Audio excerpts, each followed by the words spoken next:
दूसरे की खुशी में अपनी खुशी देखता है, वो कभी दुखी हो ही नहीं सकता। नमस्ते दोस्तों, मेरा नाम अवधेश और लेके हाजिर हूँ एक छोटी सी कहानी कुछ ये थे और उन्होंने अपने राज्य में ऐलान किया था कि जो भी मुझे सबसे शांत तस्वीर ला के देगा मैं उसको ढेर सारा इनाम दूंगा। और अनाउंसमेंट ये पूरे राज्य में हो गया था।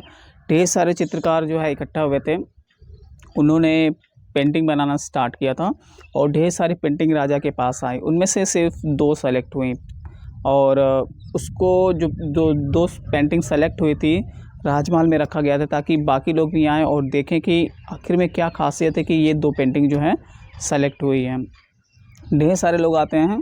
जो पहली पेंटिंग थी उसमें क्या था कि जंगल था, पहाड़ थे, बर्फ़ था और झील थी। झील का पानी भी कुछ ऐसा था कि नीचे का जो पत्थर है वो भी एकदम क्रिस्टल क्लियर दिखता था। जो भी आता था बोलता था ये जो पहली पेंटिंग है ये पहली बार में सेलेक्ट हो जाएगी, किसी भी तरीके के इसमें डाउट वगैरह नहीं है।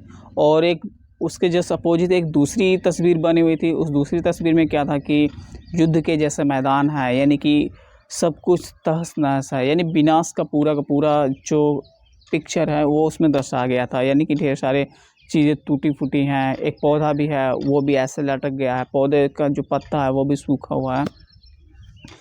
यानी बहुत ही डरावनी, कभी भी कोई उसको देखेगा ना बोलेगा ये तो कैसे इसको सेलेक्ट कर लिया गया इस कॉन्टेस्ट में। लेकिन होता क्या है कि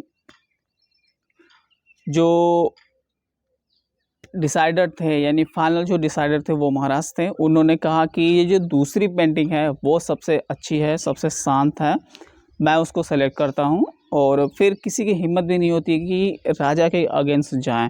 और दूसरी चीज़ ये कि पहली नज़र में ही किसी को वो दिख जाती कि नहीं वो तो बुरी तस्वीर है, राजा इसको कैसे बोल रहा है कि सबसे अच्छा और सबसे शांत तस्वीर है।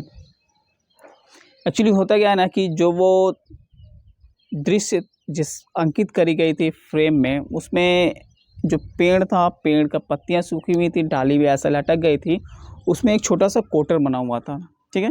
उस क्वार्टर में एक पक्षी थी और 2 छोटे बच्चे थे और वो अपना क्या कर रही थी, वो दाना खिला रही थी। इतना विपरीत परिस्थिति होने के बावजूद भी वो निश्चिंत थी और वो अपने बच्चे को भोजन करा रही थी।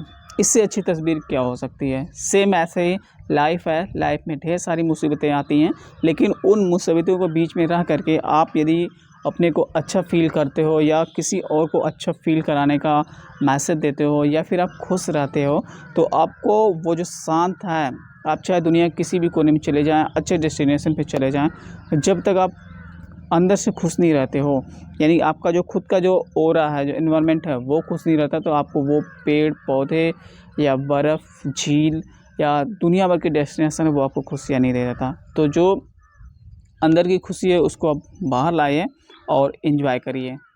Thank you.